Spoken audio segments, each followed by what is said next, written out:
Heavenly Father, Lord God, we thank you for this evening that you have given us, Lord. Another privilege, opportunity, Panginoon, that we could gather once again, magsama-sama kami sa iyong bahay panambahan, Panginoon, upang makinig sa iyo, Lord. Patuloy kang makilala, makatagpo ka, Panginoon, at kami, O Diyos, ay patuloy na mabago, Panginoon. Lord, we ask your holy presence in this room, Lord, that this will not just be an ordinary Thursday, Lord, for you are with us. For now, Panginoon, may ituturo ka, natatagpuin ko ang bawat isa, that your word, Panginoon, will bring forth transformation to the lives of your people. Heavenly Father, Lord God, we ask you, Panginoon, to continue to dwell within our midst, Panginoon. Malaya kang kumilos sa aming kalagitnaan, Lord, and Panginoon, patuloy mo, O Diyos, hayaan ng iyong banal na Espiritu, Lord God, to come in this room, that there be outpouring and overflowing of your presence in the mighty name of Yeshua. Panginoon, dalangin ko, O Diyos, sa iyong mga anak na makikinig, Lord, may you open their spiritual eyes, their ears, their mouth, their heart, Lord God, as they will be receiving their portion, as they will be receiving your precious and holy word, Lord. Panginoon, dalangin ko, Lord God, na ako, O Diyos, sa iyong gagamitin, Lord, continue to anoint my lips, Lord, and cover me, Panginoon, under your wings, so that I may preach, Panginoon, only the truth that comes from your word, with accuracy, Lord, at patuloy ka ng makita. Ikaw ang mahinig, hindi ako, O Diyos, kundi ikaw, Panginoon, ang makita, makilala, Panginoon, at ang iyong presensya ang maramdaman ng iyong mga anak, Lord. Maraming salamat po sa gagawin mo at sa ituturo mo ngayong gabing ito. Patuloy ka po, O Diyos, na pagpalain mo ang bawat isang naririto sa pangalan ng iyong anak na si Jesus. Amen and amen. Amen. May ako in the presence of the Lord. Amen. So, pakipatay na lang po siguro ito. Hindi naman nagmadami. Sayang po yan. Amen. Patay na lang ito. Dito na lang dito. Amen. So, this evening, mga kapatid, we will be launching our newest project, which is entitled, pakibasa? Seed Project. The Seed Project. Itong seed na ito, makikita ninyo, this is an acronym. Amen? At ang meaning niyan ay strategic embedding of evangelism and discipleship. Again, the meaning of seed is strategic embedding of evangelism and discipleship. Amen? And this is our theme for this evening. Alam niyo, ito project na ito, simple lang yung puso. Amen? Ang project na ito, it is very simple. Na yung evangelism at yung discipleship should go together. Hello? Are you still with me? Yeah. Hindi pwedeng magkahiwalay ang evangelism at ang discipleship. Hello? Hindi pwedeng maghiwalay ang discipleship sa evangelism. Tama ba? Amen? Hindi pwedeng hanggang evangelism lang tayo, na may na-reach tayo, pero pagkatapos nun, wala nang follow-up. Wala nang follow-through. Hindi mo na siya babalikan. Hindi mo na siya uli kakamustahin, kakausapin. Amen? And at the same time, hindi pwedeng puro discipleship tayo sa mga taong nasa loob, amen, na ng church, habang hindi na natin nakaabot yung mga taong nasa labas ay hindi pa nakaabot ng salita ng Diyos. Are you still with me? Marami kasi ganyan eh.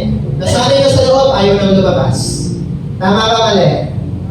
Amen? We reach people, we walk with them, we help them grow, and eventually, we help them also to reach others. Ganun yung magiging puso ng Seed Project na ito. And our text will be found in Matthew chapter 13, verse 24 to 43. Amen. This is the theology of the soil, or the parable of the wind and the tares. Dito sa parable na ito, mga kapatid, hindi ko na siya babasahin. You may open your Bibles that you could read. No? Dito sa Bible na ito, sa parable na ito, nagkwento si Jesus tungkol sa isang field kung saan nagtanim ang isang farmer ng good seed. Amen. Pero may kaaway na dumating at nagtanim din ng tares among the wheat. And when Jesus explained the parable, may sinabi siya na very significant in verse chapter 13. Pakibasa po. The field is the world. Amen? I want us to hold on this verse or in this sentence throughout, or statement, throughout the whole message. Dito tayo mag-focus. The field is the world. Ibig sabihin, hindi lang sa loob ng church nangyayari ang mission natin. Amen? Hindi lang Sunday ang opportunity natin to represent Christ. At hindi lang kapag may outreach, evangelism, o di kaya kapag may special gathering. The field is wherever God has planted us. That's your field. Sa kapatinanim ng ating Diyos. For some of us, no, that field is the campus. Sino yung nag-aaral pa? That's your field. Amen? Diyan ka tinanim ng Diyos. Every day, surrounded tayo ng classmates, professors, and even friends na may iba't ibang beliefs, struggles, and even questions about life. Sa iba naman, your field is your workplace. Taas ang kamay lahat ng nagtatrabaho. That's your field. Kung saan kasama natin for many hours ang office mates, colleagues, clients, and leaders natin. And for others, it may be simply your family, your neighborhood, or your circle of friends. Alam niyo, minsan paulit-ulit tayong nag-pray. Lord, use me. Sino nag-pray niya? Lord, gamitin mo ako. Lord, send me. Sino nag-pray niya? Pag send me, onti lang nag-pray. Amen? Gusto use me, ayaw send me. No? Lord, give me a ministry. But maybe God is already answering that prayer by saying, I have already planted you somewhere. Itinanim na kita sa ang lugar. Tumingin ka sa paligid mo. Maybe that's the answer, no, of the Lord to your prayers. And maybe the people you're seeing every day are already part of your assignment. Yan ang mismo yung mission mo. That's why we need to change the way we look at the places where God has positioned us. Magbago nawa yung pagtingin mo sa kung nasaan ka niligay ng Diyos. Tingin mo sa school mo, stress. Pampastress o pampasakit ng ulo ko yung school ko eh. No. Amen, it is your mission field. Amen ba? Especially what's happening in the campuses right now. Amen, grabe kalala na, no? Ginawang call of duty yung school. Nag-live stream pa para magbaba pa rin. Amen, ginawang laro. Your campus is not just a place where you study, kung saan ka nag-aaral. Your workplace is not just a place where you are living, para lang kumita ka ng pera. And even your business, it is not just a place where you make money. Hello, your family is also not just the people you live with every day. These can all become mission fields where the gospel can take root. Amen? Let's always remember that. And that's what we want to emphasize through the Seed Project. That we want to become intentional. So intentional. Intentional about where God has planted us, how we live among the people He has placed around us, and how we will sow the gospel, and how we will help those who respond to grow, and eventually sila naman din ang mag-reach ng ibang tao. Because the question is not always, where can I go to serve God? Saan ba ako pupunta para lang matingkod sa Diyos? Sometimes the better question is, where has God already planted me? And what seed does He want me to plant there? Saan ba ako nilagay ng Diyos? Anong klaseng seed ba o biti ba ang gustong gawin ng Diyos o i-plant ko sa lugar na yun? And that is where we will begin. Ganito ba talaga yung boses ko? Parang sakit sa tenga. Parang, sa mic ba to? O talagang boses ko na yung problema? Ay, parang may echo, parang nakatapat. Amen? And this will, where we will begin. Pakibasa ng number 1. This is the first step. You find your field. Alamin mo kung saan ka inilagay ng Diyos. Sabi, nababasa ba? Sabi niya, di ba, the field is the world. Amen? Balik tayo dyan. Simple lang yung statement ni Jesus. Pero napakalalim ng implication ito for us as the church. Amen ba? Lahat ba dito? Church. The building is not the church. It is you who is the church. Amen? Napakalalim ng implication dito. When Jesus said, the field is in the world, or is the world, He was reminding us na ang mission ng Kingdom of God ay hindi natatapos sa loob ng four walls ng church na ito. Hindi natatapos sa loob ng building na ito. The world is the field, and we are the people God has sent into that field. Tayo yung pinadala ng Diyos doon sa field na yun. Kaya hindi lahat sa atin pare-pareho ng mission field. Tama ba? Hindi tayo pare-pareho. God intentionally places His people in different environments, communities, professions, and even relationships, because He wants His gospel to reach different kinds of people. Amen? Para iba-iba rin yung maabot mo. Hindi lang tayo mag-focus sa isang lugar. Amen? If you are a student, sabi ko kanina, your campus is your mission field. Mag-working ka, your workplace. Amen? And if you have a friend who doesn't know Christ, then your circle of influence is your field. Yan ang dapat mong abutin. Alam niyo, minsan nagkakamali tayo ng understanding kung saan nangyayari yung tinatawag nating ministry. Sabi ko ministry. Kapag may preaching, no, may ministry na. Kapag may outreach, ministry na. Kapag may evangelism event, yun ay ministry. Pero what if, mga kapatid, ministry is also happening habang nakaupo ka sa classroom? Hello? What if ministry is also happening habang nagtatrabaho ka sa office? Hello? Habang kausap mo yung customer mo, habang kasama mo yung pamilya mo. Are you still with me? Because the place where God has planted you can also be the place where God wants you to minister. Kung saan ka niya tinanim, inilagay, dyan ka rin dapat mag-minister ng word. Dyan ka rin dapat magtanim ng gospel. Minsan kasi, we keep on asking God, Lord, send me somewhere. Padala mo ko kung saan man. Sultan Kudarat, no, sa Mindanao, sa Marawi, no na. Minsan yung gusto natin, ipadala tayo sa isang lugar para matawag natin yung ministry. Amen? Lord, use me. Lord, give me a ministry. Pero baka, no, yung sagot nga ng Panginoon, nilagay ka na niya sa isang lugar, diyan ka na magsimula. Amen? Hindi mo laging kailangan maghanap ng bagong lugar. Hello? Amen? Sometimes, what you need is not a new field, but a new perspective about the field where you are already there. Yes. Baguhin mo yung perspective mo na itong trabaho mo, hindi ka lang dyan magkikita. Aabutin mo yan. Bakit? Kasi ang rason ng mga nagtatrabaho ngayon, hindi na ako makapag-church. Bakit? Busy sa work. Walang time na kasi lagi nasa work. Hindi dalhin mo ang church sa work. Dalhin mo ang gospel sa work. Hello? Wala na tayong may rason. Amen? Your campus may look ordinary kasi araw-araw mo nakikita. Your workplace may feel like routine. Your home may feel like familiar. But within those days, or these ordinary places, are people carrying different struggles.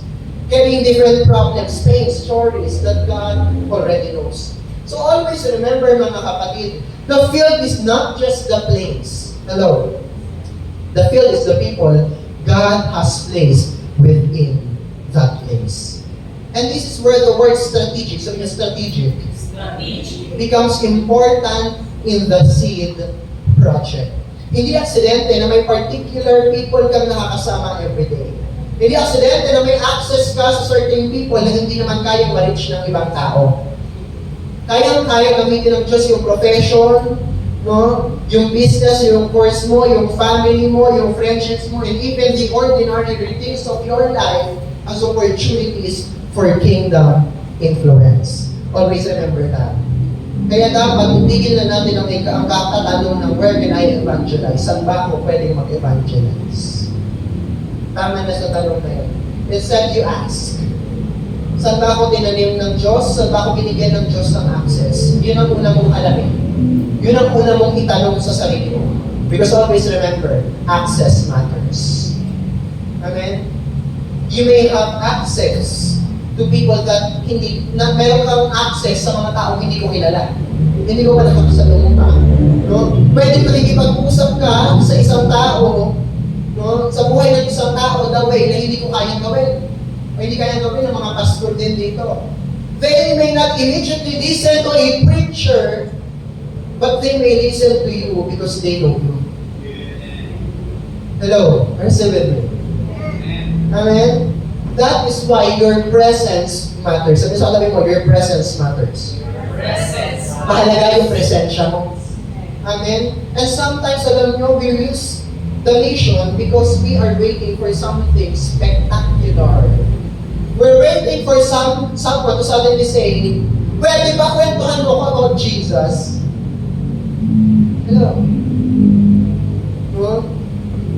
But alam nyo, most kingdom opportunities don't always arrive with a spotlight.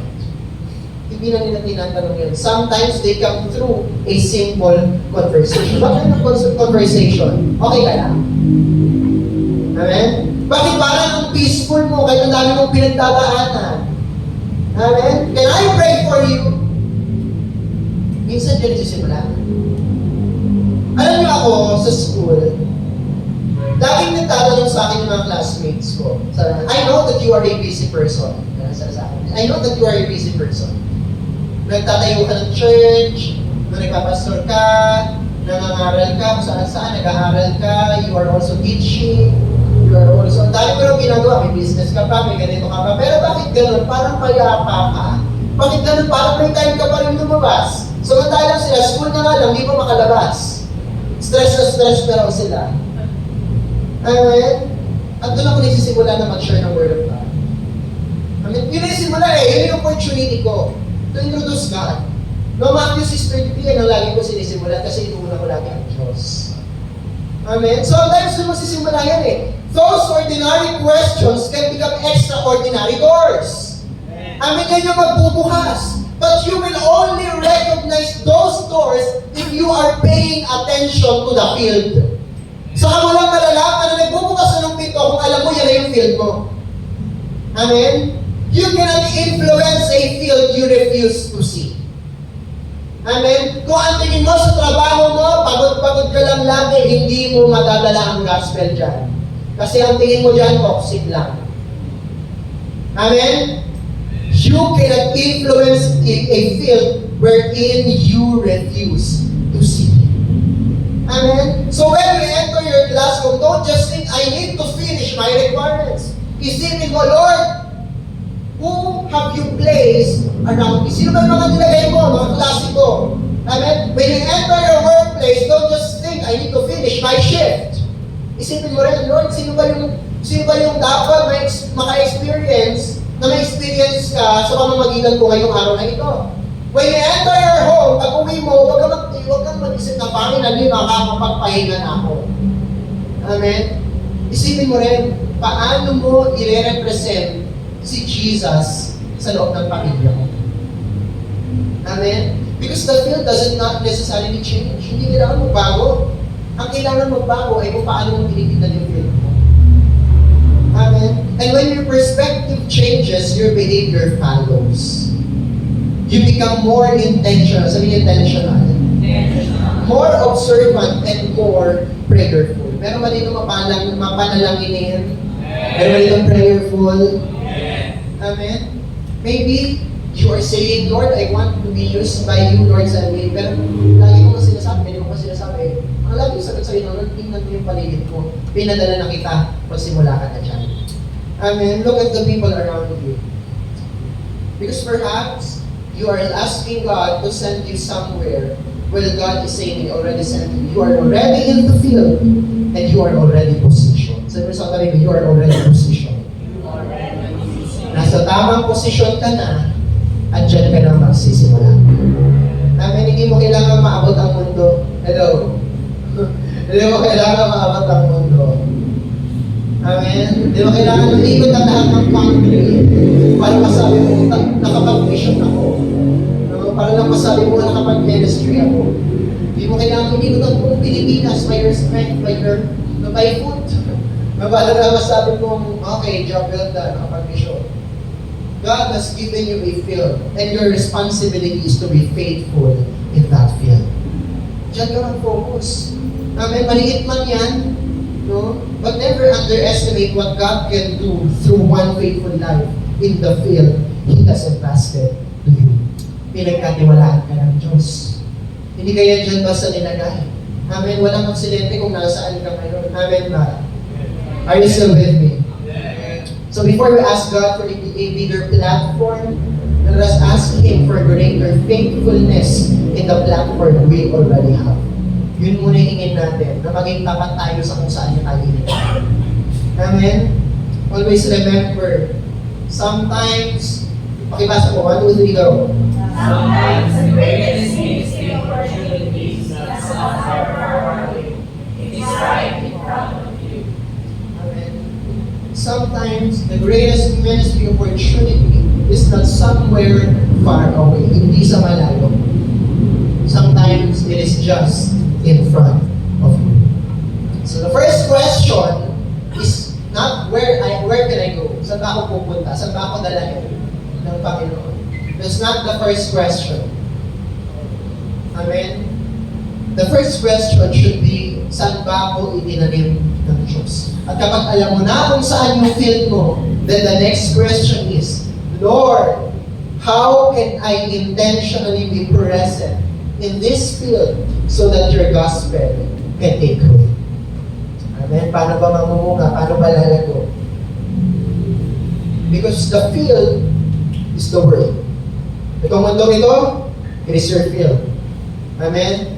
May kanya-kanya tayong field. And God has planted you somewhere in this world. Amen? Itinanim ka niya. Ikaw nakakaalam kung saan ka itinanim ng Diyos. And now, if God has already placed us in the field, the question is not only where we are planted, but how we will live among the people He has placed around us. Kaya dyan tayo dadalhin for our second point, pakibasa. Ano yung number 1 natin? Ano yung number 1? Find your field. At kapag nahanap mo na yung field mo, number 2, you will plant your presence. Saka mo itatanim yung sarili mo. Amen? Let's go here.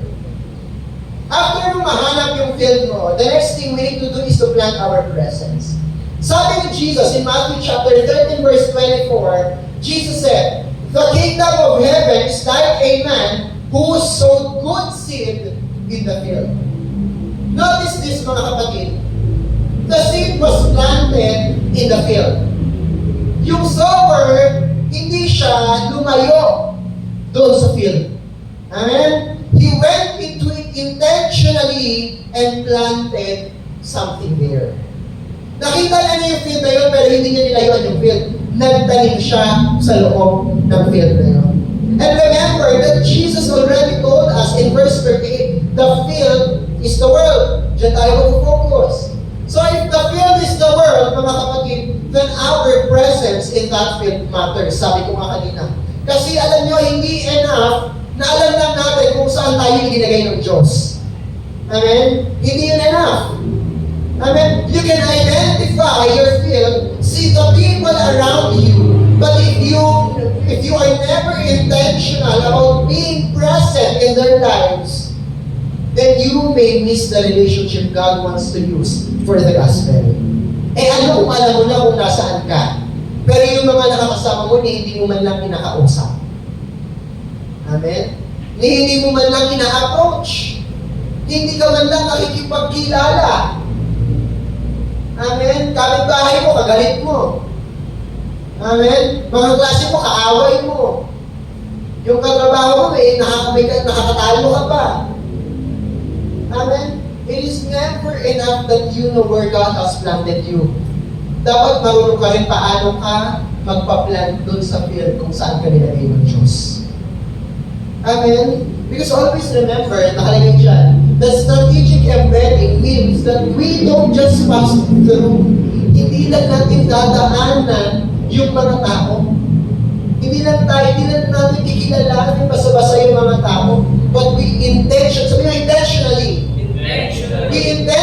build relationships with them. Amen? Makikipagkilala ka. Makikipagkaibigan ka. Makikipag-close ka. Hello, are you still with me? Amen? Hindi yung dadaan-daan mo na, ay, alam mo, di ko ako nilagay ng Lord. Okay na. Amen? May gagawin ka. Sabi sa tabi ko, may gagawin ka. Ayan, kasi mahihain ako eh. Kasi hindi baka di ako pansinin. Hindi mo malalaman kung hindi mo susubukan.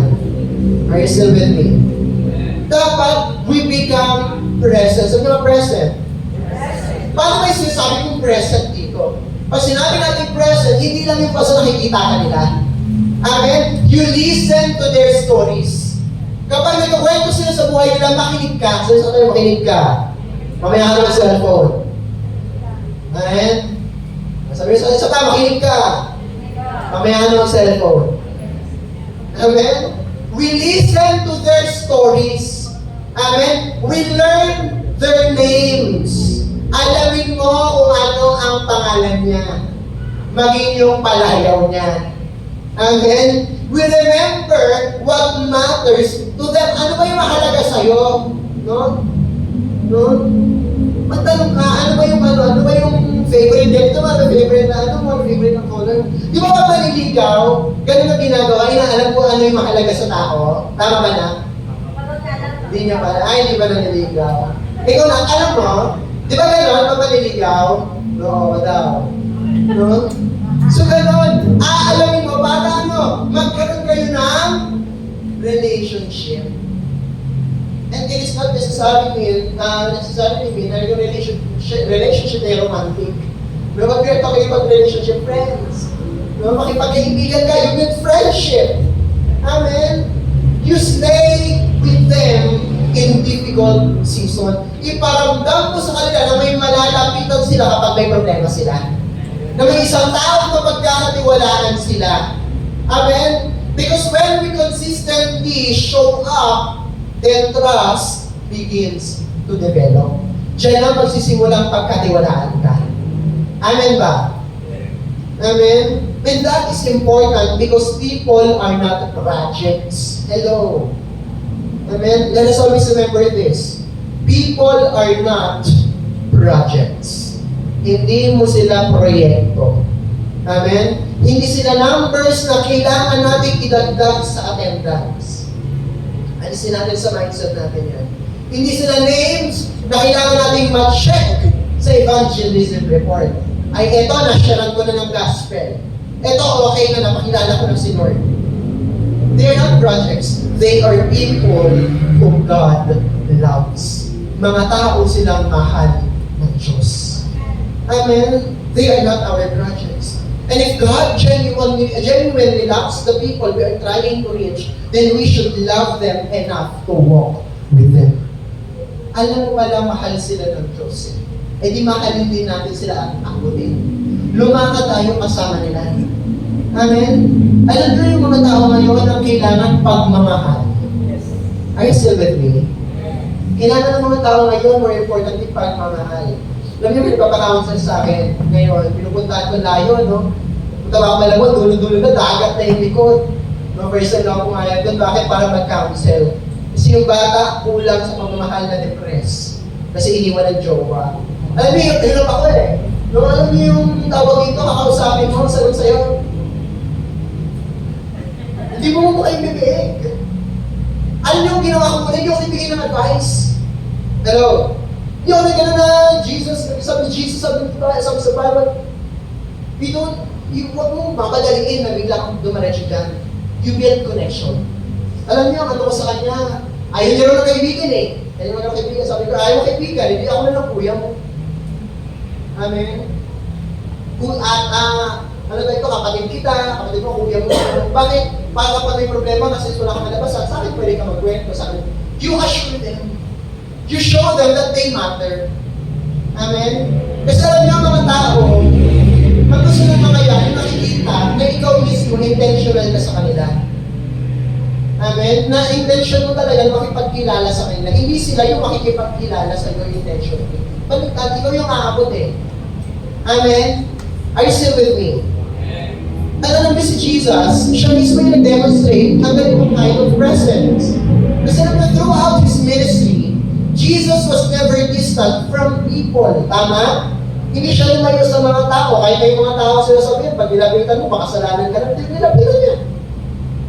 Amen? Tumahan siya sa kapag kasama ng mga makasalanan. Amen? Ipapagaling siya ng mga sakit na nilalayuan ng lipunan. He entered our world.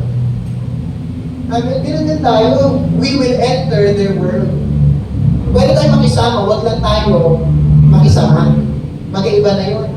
Amen? Huwag kayong matakot na tawag dito, lapitan sila, kausapin sila. Huwag isipin na, pag lumapit ako dyan, magiging ganito rin ako. Amen? No. Kasi kung ganyan yung magiging mindset natin, hindi na natin maabot yung mga tao. Are you still with me? Amen? Huwag natin sila tingnan sa kung ano ang nagawa nila. Amen? Tingnan natin sila kung paano sila tinitingnan ni Jesus with compassion. Sabi yung compassion. Amen? He ate with them, He sat with them, He listened to them, and He met people where they were. Diba nga si Jesus, tingnan natin si Zacchaeus. Ang sabi ni Jesus, today I must stay at your house. Ngayon, pupunta ako sa bahay mo, mananatili ako dyan. Tingnan niyo yung nangyari kay Jesus nung makilala niya, yung pinatago niya intentionally yung Samaritan woman. Sino nakakalala ng kwentong yan? Nagsimula ba si Jesus by preaching the word? Amen? Saan nagsimula ang kwento? Sa tubig. Amen? Nanghihingi siya ng tubig. Ngayon, nagtaka po sa Samaritana, bakit nanghihingi o bakit ang kinakausap? Magkagalit noon yung yung bawal nila Diba? Ganun yung nangyari. Pero doon na nagsimula, nag-preach si Jesus. Kung ako, kilala mo ako, ano sabi niya? Sa akin ka pa, magiging ng tubig. At yung tubig mo, hindi ka mauuha. Doon siya nagsimula. Amen, nagsimula siya sa simpleng tubig. Amen, hindi agad dire-diretso. What started a simple conversation about water eventually became a conversation about worship, about truth, and about the Messiah. Amen? Jesus was present, and His presence opened doors for conversation. And that is something we need to learn. Ano yung kailangan natin matutunan? Pakibasa ko, sabay-sabay. We first need to be willing to be present in their life. Bago ka mangaral ng salita ng Diyos, ipakita mo muna na kasama ka nila. Na present ka kapag kailangan ka nila. Maybe you don't know yet what you are going to say to your classmate about Jesus, and that is completely okay. Magsimula kang makipagkaibigan. Magsimula kang makinig. Magsimula kang iparamdam mo sa kanila na mahalaga sila, that you care for them. And you start by showing up. Because sometimes, let us always remember, the door to someone's heart is not opened by a preaching. Amen? Sometimes it is opened through a relationship. Amen? Let us always remember that, lalo na sa panahon ngayon, marinig na nila ang word na church.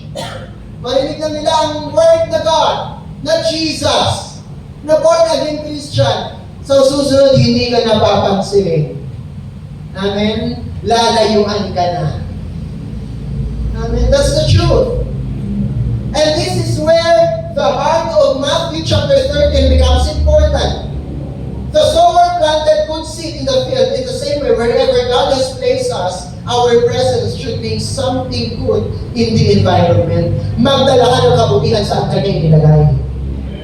Amen? Kasi bago marinig ng ibang tao yung pinipreach mo, tinitingnan niya muna kung paano ka nabubuhay. Amen? Baka sabihin yan, pa-preach ka pag Sunday, kasi ahina ka sa loob ng school, sa trabaho, nagmumura ka. Ikaw pa nagsisimula ng chismis. Hindi ka na paniniwalaan. Amen? Pag nag-aaral ka, sasabihin mo, si Jesus, tawag dito, binago ka ni Jesus, pero dreams mo, palakol pa rin. Anong binago doon? Amen? Nakikita nila kung paano tayo mag-react under pressure. Always remember, nakikita nila kung ano yung faith natin, kung pang Sunday thing lang yan, or kung tunay yung nakakapekto sa buhay natin. Amen? Kasi kung talaga tayo tunay na nakakisto, may nagbabago. Amen? At yun yung dadalhin natin sa kanila. Our presence becomes part of our witness. Always remember that. That's why we don't underestimate God has already, our relationships God has already given to you. Amen? Simple question lang. Simple conversations lang. Pero yung mga simpleng yun can become bridges to something more deeper.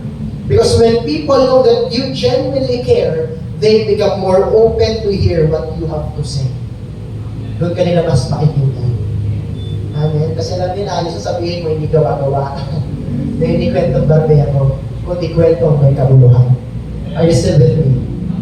That's why when we are sharing the Word of God, we are not simply trying to win in arguments. Kapag pag-debate, wala kang magagawa, walang may tutulong yan. We are trying to point people to Christ. Amen? Hindi natin doon na ipakita mas holy tayo kaysa sa kanila. Hello? Amen? Ang sabihin natin, mayroon akong kilala, no? Na nagbago ng buhay ko at gusto ko makilala mo rin siya. Ganun yung makakilala si Jesus. And that's a different posture. It's relational, intentional, and it is Christ-centered. Are you still with me? At dapat maging patient tayo. Hindi yan agad-agad makikinig sa'yo. Hindi yan agad-agad mag-share sa'yo, huwag mong sukuan. Amen? May mga tao, magtatanong pa yun sa'yo na napakaraming tanong, maging ready ka. Kaya hindi pwedeng mag-share ko lang ng gospel na wala kang alam sa gospel, alam mo lang dyan, P16. Hello? Amen, hindi sapat. Kasi may mga tanong yan sa'yo na kailangan bumalik sa Bible. Are you still with me? Amen? Di ba, may doubt, di ba? Lalayuan ka muna, no? And that's okay. Because always remember that our responsibility is not to force the growth. Our responsibility is to faithfully plant and cultivate. Are you still with me? Amen? And number 3, ilasa na lang natin kasi may workshop tayo after this. Pakibasa ko. So with purpose. Sabi dyan in Matthew 13 verse 38, the field is the world, the good seeds are the sons of the kingdom. Amen? Relationship alone is not enough. Tama ba? Hindi enough na basta lang nakipagkaibigan ka. You still with me? Amen? It is not enough. Important yung relationship, yes. Important yung presence, pero eventually we need to share the gospel. Amen? Hindi sapat na mabait lang tayo. Hindi sapat na good example lang tayo. Those things are important because our lives should reflect Christ. But at some point, people need to hear the gospel. Amen? And this brings us back to our main text in Matthew 13. The field is the world, and he identifies the good seed as the sons of the kingdom. In other words, God has placed his people in the world as his representatives. Sabihin mo sa katabi mo, representative ka ni Jesus. Kaya huwag mo siyang ipapahiya. Amen. Amen. We are in the field and we carry something that needs to be sown. That's why we don't just find the field and plant our presence. Eventually, we have to sow the seed. Kailangan mo na maghasik. Kasi pag hindi ka naghasik, anong inaantay mong magbunga? Are you still with me? Yes. Nag-aantay ka na may magbunga na wala ka namang itinanim. Amen? Sabi nga sa Romans chapter 10 verse 14, and how shall they believe in Him on whom they have not heard? Paano nila paniniwalaan ang isang tao, ang isang kwento, ang isang Diyos na hindi naman nila kailanman narinig? Are you still with me? Napaka-importante ng tanong na ito. Paano sila maniniwala sa hindi naman nila napakinggan? And our lives can point people toward Jesus. Yung character natin, it can create credibility na mapagkakatiwalaan ka. Di ba sasabihin mo, may kwenta. Amen? Our presence can get trust. But eventually, there has to be a moment when we actually talk about Jesus. Amen? Because evangelism is not simply living a Christian life in front of those people around you. Amen? Evangelism is intentionally making Jesus known. That's evangelism. And this is where we need to learn how to recognize open doors. Hindi lahat ng conversation kailangan maging evangelism conversation agad. Are you still with me? Nandiyan pa kayo? We don't have to force every interaction. Kung hindi pa siya ready, hindi na pa oras. Huwag mong pilitin. Huwag mong madaliin. Instead, we need to be spiritually sensitive enough to recognize when someone is giving you an opening.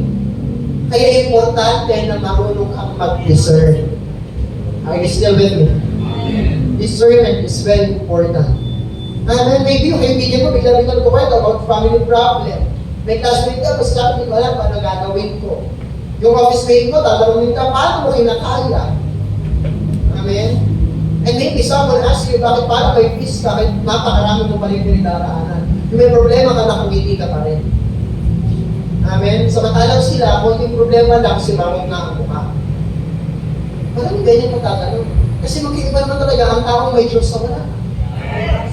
Amen? And those moments matter. Because sometimes, God uses ordinary conversations to create extraordinary opportunities. That's very important. And there's something we need to understand. An open door doesn't always look spiritual at first. Amen? Minsan, problema yan. Minsan, magmumukha yung question. Minsan, magmumukha yung pain. Minsan, magmumukha yung curiosity. Amen? And when that door opens, we need to recognize, maybe this is my moment to point this person to Jesus. Matuto kang makiramdam.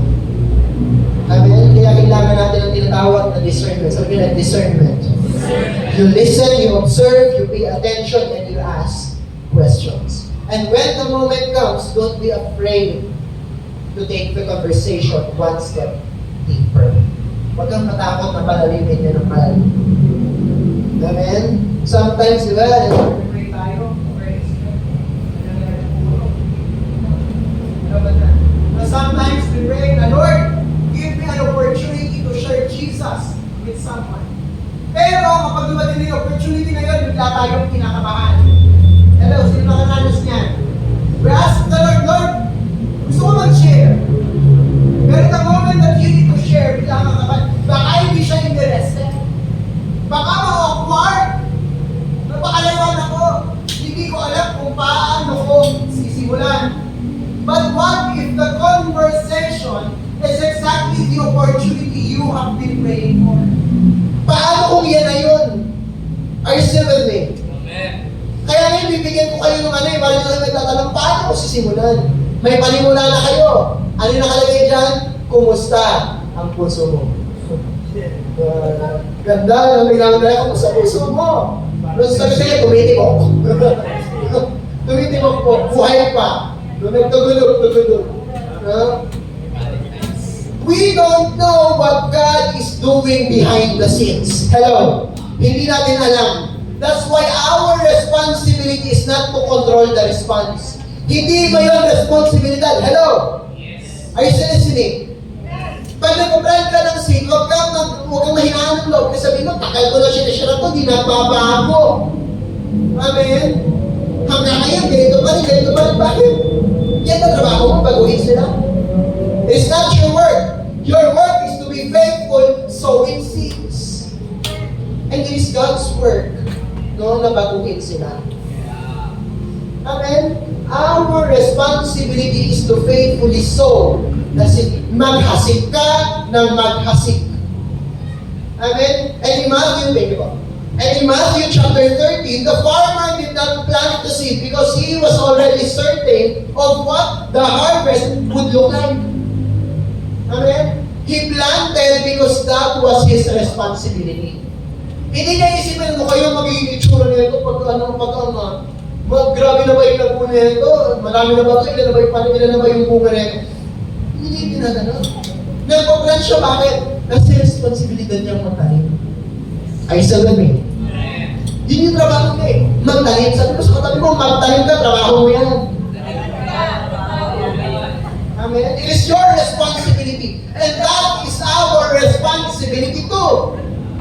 We don't have to convince everyone. We don't have to force everyone. We don't manipulate people into making a decision. Tanggapin mo ang Diyos o baka ganito yun. Tanggapin mo siya o mauuna ka. We don't do that. Si Jesus, anong ginawa niya? No, na-invite naman siya. Isang invitation na ginawa ni Jesus. Tama? Amen mo sinasabi ni Jesus, kada kakapunin yung disciple niya? Hello. So, mga nagbabasa ng Bible. Ano yung invitation ni Jesus? Come. Depende na sa tao kung susunod siya o hindi. Tama? Amen? We faithfully so. The Holy Spirit is the one who convicts. Hindi ikaw ang magkukonvict. At higit sa lahat, huwag kang magkukondemn. Amen? God is the one who transforms. And the Word of God is the seed we carry. May daladala ka. Amen? At yung daladala mo, huwag mong ilagay sa bulsa mo. Ihasik mo. Hindi yan mamumunga sa bulsa mo. Are you still with me?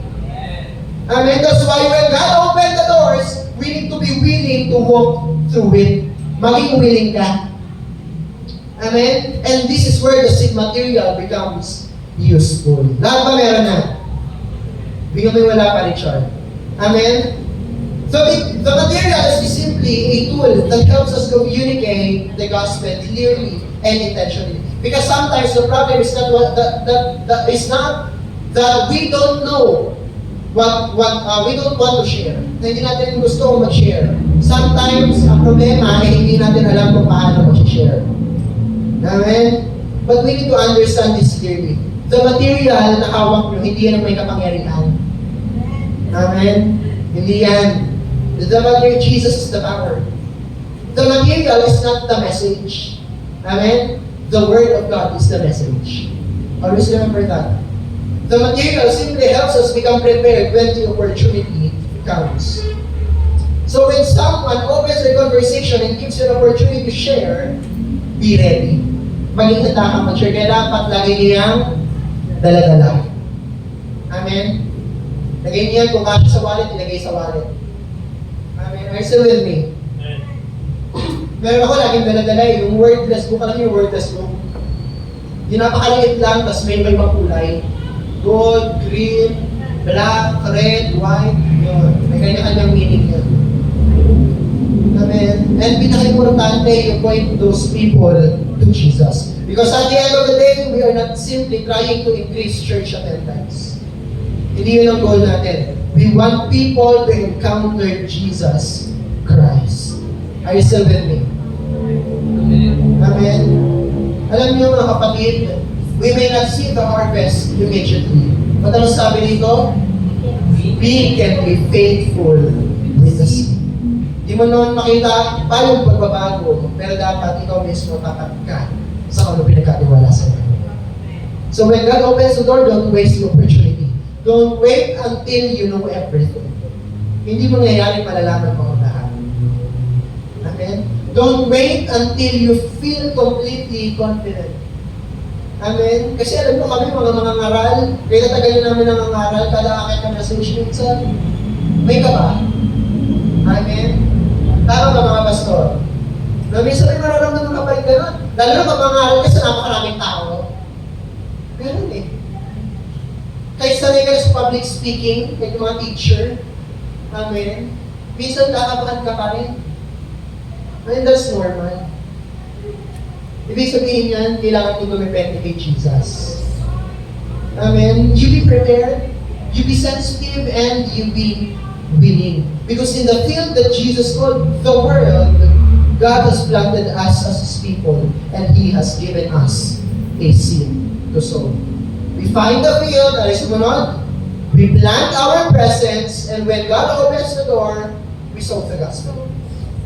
Share Jesus, open the word, and sow the seed. And last but not the least, pakibasa. Cultivate the harvest. Now, planting is not the end. Amen. Hindi yan ang katapusan. Kapag ang isang farmer ay nagtanim ng seed, hindi naman siya aalis agad at sasabihin, okay, tapos na, bahala na itong seed kung lalago o hindi. Hello? Hindi ganun na ginagawa ng farmer, tama ba? Amen, hindi niya basta-basta pamabayaan, hindi niya basta-basta iiwan. A farmer understands that planting is only the beginning. Nagsisimula ka pa lang. And that brings us to Matthew chapter 13. Jesus did not only talk about the seed being just planted. He also talked about what happened after the seed was planted. Ano ba nangyayari kapag naitanim na yung seed? Are you still with me?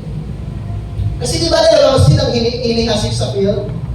Amen? The wheat and the tares. Isang masama, isang mabuti. Alam mo yung dalawang yan, hindi nyo malalaman ng pagkakaiba hanggang hindi pa lumalago. Kasi magkamukha lang yan.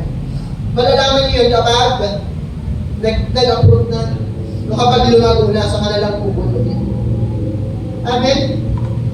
Those seeds were allowed to grow together until the time of the harvest. And that reminds us of something important. That growth takes time. Amen? Growth takes time. And the same is true in discipleship. Evangelism, mga kapatid.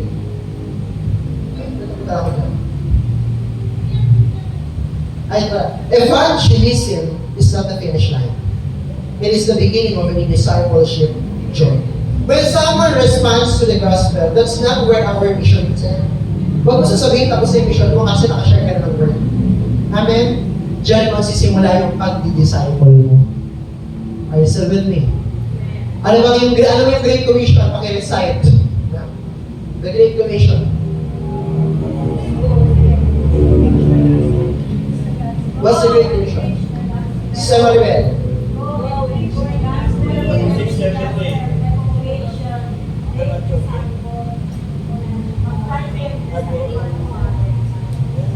Teaching them to obey all that I have commanded to you. So nakita ninyo, hindi lang sinabing go and reach. May sinabi pa doon, you teach. Amen? You disciple. You make disciples. Hindi converts. Share mo na, okay, Christian ka na, bahala ka na, kung lalago ka o hindi. No. You be with them. You disciple them. Hindi porket nakapag-share na tayo ng gospel at nag-respond yung person, finish na yung responsibility natin. Amen? Hindi tayo magsabi ng praise God, may na-reach na ako. Amen? Tapos nilipat na tayo agad sa ibang person. Kailangan tanongin natin, paano ko matutulungan yung taong to na lumago? Na mas makilala si Jesus. Amen? Na maintindihan niya yung Word of God. Na maturuan ko siyang manalangin. Na matuto siyang sumunod kay Jesus. Paano ko siya sasamahan habang may question siya? Paano ko siya tuturuan na humayo? Amen? Kasi baka mamaya, pag pinabayaan mo dito, hindi na rin yan lumabas. Are you still with me? Daming ganyan eh, naging Kristiyano, pumasok ko si Paano kapag ministry, tamat nang lumabas.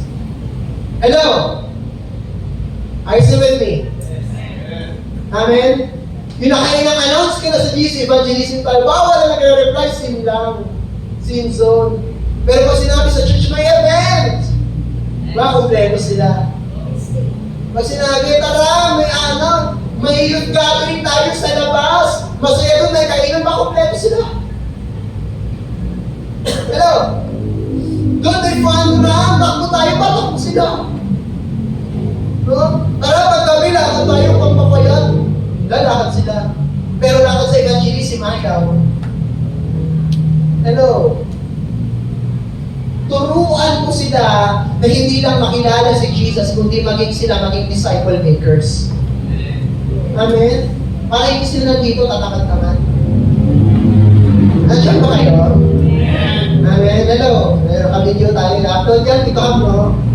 Papanood natin yan sa kanila. Amen? Bago-bago sa langit ang tamaan, deserve magbago. Amen? No? We want people who will follow Jesus for a lifetime. Amen? Kasi ang sabi sa Bible, those who endure until the end shall be saved. Hindi tayo once saved, always saved. Nakapag tumanggap ka na, magkasala ka, mamatay ka, ligtas ka pa yung kapal na mukha ko. Okay lang. Hello? Hindi tayo ganun. Yung tipong tinanggap mo si Jesus, sige mag-drugs ka na hanggang mamatay ka. Ay tinanggap mo naman pala si Jesus, hindi ligtas ka sa langit ka. Ganun ba yan? Hindi. You go until the end with Jesus. Are you still with me? Amen? That's the heart of discipleship. Amen? Ang turo nga sa amin ang discipleship, yung menti mo, yung alaga mo, hanggang mamatay yan, alaga mo. Mali pa rin ako ikaw mauuna. Siyempre, malilipat siya ng mag-aalaga sa kanya. Amen? Pero hanggang pareho kayo nagbubuhay, sa'yo pa rin yan. Alagaan mo yan. Hello?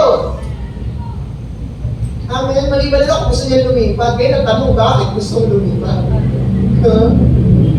Amen ba, mga mentor? Mentor ang hindi tormentor. Mga mentor, alagaan ang mga mentee.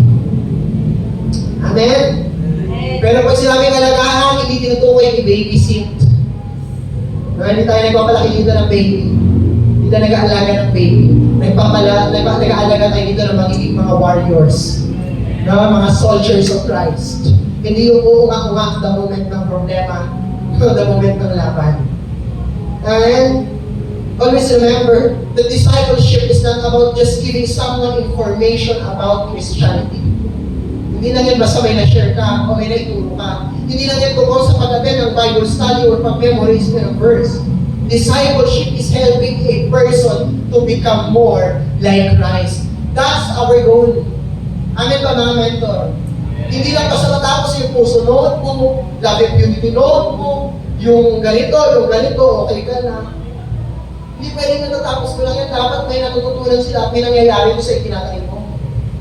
Amen? You make sure that they are growing. Amen? Di ba para mas naman, ayaw mo ba, minsan, kailangan mo pag-improve. Tama ba tayo? Para mas naman mag-improve. Bro? Ganun ang gagawin natin. Huwag tayo matakot. Yung mga disciple natin, kayo paano makorek, masaktan. Kasi minsan din sa pain na yan, dyan sila lalago. Dyan sila mas mamumunga. Kaya kay gano'ng ka-talented yan, pag nagkamali, huwag kang maano ibaba. Huwag kang maano na hindi disiplinahin. Always remember, we are not a talent manager. Amen, we are leaders. Sometimes kailangan nila yan. Kasi pag nabibiyan, kung correction mo, aalis na yan na simbahan. Magmamaktol, magdadabog pa yan. Amen? No. In discipleship, it is lifetime. Buong buhay mo, buhay na, dapat pareho kayong nagpapalakasan at lumalago. Amen? And always remember, huwag naman natin madaliin mag-disciple natin na ganito agad mangyari. Nakaka-reach mo lang, nakaka-disciple mo lang sa kanya, gusto mo next year, magpapastor na siya. Hello? Amen? It takes time. Pag nakita mong hindi pa rin gano'n nagmamature, huwag mo sabihin na hindi naman effective. Bitawan mo na, ganito pa rin ang buhay, ganito pa rin. No. It takes time. Amen? May oras. May tamang oras, huwag kang magmatalim. Amen? Always remember that. Pero mga tao, maraming tanong, may old habits pa rin, may doubts pa rin, no? May setbacks pa rin, and that's okay. Tao Amen? Tuloy mo lang ang pag-disciple mo. Pagmuli mo siyang ilapit kay Jesus. Amen? Kasi alam nyo, hindi ko yan ilagay dyan, ang isang farmer, makinig mabuti, ang isang farmer, hindi yan magtitig o maghuhukay ng itinanim niyang binhi araw-araw para makita kung lumalago. Hello? Hindi ginagawa yun ng farmer. Nakada araw, bubungkalin niya yung lupa para makita. Lumabas naman yung ugat, nag-break naman, na ganito naman, na gano'n naman. No! He plants, he cares, he waits, and he trusts the process. Ganun yung gagawin natin. Amen? In the same way, discipleship requires relationship, patience. Sabi nga, patience. Patience. Mahabang pasensya. Hello? Amen? Consistency and intentionality. Hindi yung mentee mo yung maghahabol pa sa'yo, mag-mentorship ka. Hello? Ikaw ang maghahabol sa kanila. Gusto mo kayo isipin nyo na bagong mentor ko, dito ka nilagay, tapos ganito, kailangan pa i-follow up para mag-mentorship. No. Amen? You cannot cultivate a life with one-time encounter. It requires walking with them, showing up, correction when necessary, encouragement when they are discouraged. It requires prayer when they are struggling and accountability when they are drifting. And most especially, it requires patience because people grow at different speeds. May kanya-kanya silang pace time lang. Amen. Hindi pare-pareho ang bawat isa ng paglago. Amen. Think about your own journey with Christ. Pagkatanggap mo ba sa Panginoon, automatically nagbago ka na? Automatically leader ka na? Automatically nag-preach ka na agad ng ano? Automatically malago ka na, you are very mature? No. Most of us did not become who we are today because someone, preached one sermon to us and then disappeared. Hindi ganun. There were people who prayed for us. There were people who taught us, corrects us, encourage us, and walk with us. There is someone who planted something in us and someone helped to cultivate it. And now, yun ang gustong gawin ng Diyos sa pamamagitan mo para sa buhay ng ibang tao. Are you still with me? That's why we don't just want decisions na tumanggap na sila. Ang gusto natin, transformation. Amen? Hindi lang natin gusto na may magbigkas ng sinner's prayer o ng prayer of salvation. Ang gusto natin ay matutunan nila kung paano sumunod kay Jesus. Amen? Hindi lang natin gusto na umating sila ng church. We want them to become part of the body of Christ. Hindi lang natin gusto na may alam silang Bible verses. Ang gusto natin, yung Word of God, yun ang nag-shape sa kung paano sila nag-iisip, nagsasalita, nagdedesisyon, nagmamahal, nagpapatawad, naglilingkod, at higit sa lahat ng buhay. Amen? Because always remember, discipleship is not just about producing people who simply know more. Amen. It is about producing people who look more like Jesus. Maging kamukha ni Jesus. Amen. At dyan nagsisimula yung connection na mas maging malinaw. Yung evangelism at yung discipleship. That evangelism plants seed. Discipleship cultivates what has been planted. We reach the person, we walk with them, we help them grow, and eventually, we help them reach others. Because healthy harvest doesn't simply stay in one place. It multiplies. Sabi niyo multiplies. Dapat nag-multiply, hindi nagsasubtraction. Are you still with me? Amen? Alam niyo, yung tao maabutin niyo ngayon o bukas, yun yung tao aabot din ng ibang tao bukas. Amen? Yung tao mag-disciple mo today, yun yung tao mag-disciple din ng ibang tao tomorrow. Yung tao tuturuan mo today, yan din yung tao magtuturo tomorrow. And that's the multiplication we want to see through the seed project. What started as one seed can eventually produce another generation of people who carry and sow the gospel. Amen? Always remember that. The question is, who will be here tomorrow because you were willing to do the same? Sino kaya yung tao yun? Na magiging kagaya mo. Kaya mga request namin, di ba, kahit isa lang. Amen? Mapakilala mo sa Panginoon, madala mo sa simbahan at maging kagaya mo. Amen? Kahit isa lang. At yung isang yan, may challenge mo siya, madaling ng panahon. Magkaroon siya ng isa na maging kagaya niya sa tamang panahon. Ilan tayo dito? 5, 10, 15, 16, 17, 18. 18 tayo ngayon. Eh, paano tayo magdala tayo ng isa-isa? 18 times 2. 36. Kasi 36, another 18. Ilan? Ha? Diba? No? Magtutuloy-tuloy. Hello? Hanggang sa dumami ng dumami na hindi kayo ganito kakonte. Kung kailan wala ng ulan, sa kabahin ng sitaluhan. Holiday pa. Nasaan? Pareho lang pala kahit umuulan. No? Ay, nako, Lord. No? That's the challenge. We should never allow the gospel to stop with us. Huwag mo hayaang matigil sa'yo yung gospel. Amen? What you receive, you pass on. What you learn, you teach. We are building a culture where evangelism and discipleship happen together. Hindi sila pwedeng magkahiwalay. And we cultivate the harvest because the goal is to see people encounter Jesus, grow as disciples, and become disciple makers. Hindi taga-sira ng bangko. Hello. Amen? We want a generation that carries the gospel. Hindi ang dala-dala, baril. Amen? Gospel ang dapat dalhin ng generation ito. Do you have compassion with what's happening to this generation right now? Nakakabag ba kayo? Ang sakit ano? Amen? That's the heart of the SIGDAS, the SIG project. You reach, you disciple, and you multiply. And in conclusion mga kapatid, pakibasa po.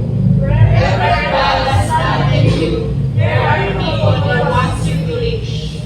Amen. Unang-una, ano yung kailangan natin gawin? You'll find your field. Recognize the people God has placed around you. Pangalawa, you plant your presence. You build genuine relationships. Listen, serve, and be present in their lives. Pangatlo, sow with purpose. When God opens the door, don't be afraid to share Jesus and open the Word. Pang-apat, cultivate the harvest. Kapag may na-reach, don't just leave them hanging. Walk with them, disciple them, help them to grow, and eventually help them reach others. Because evangelism and discipleship should never be separated. Amen? We may not see the harvest immediately, but our responsibility is to be faithful with the seed God has placed in our hands. Amen ba? May natutunan tayo bawat isa. Nasa inyo na ba yung inyong mga gospel tracts? Ay yung mga materials? Now, we still have, this is a requirement, we still have 15 minutes, mga kapatid. You ask, isa lang partner by partner, please. Maghanap kayo ng isang partner. Then you try that material. No? Kung paano niyo siya sisimulan. Ang paggamit nito, mga kapatid, pag-mic, marinig ko naman ako dyan. Paano lang ako?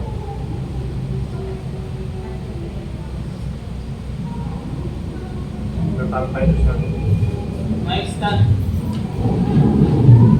Mic stand ka, ang bako. Wag nila. Nag-joke. Ikat na. Ibalap na kayo ng partner nyo. Ito ka, kung mag-aaral ng partner.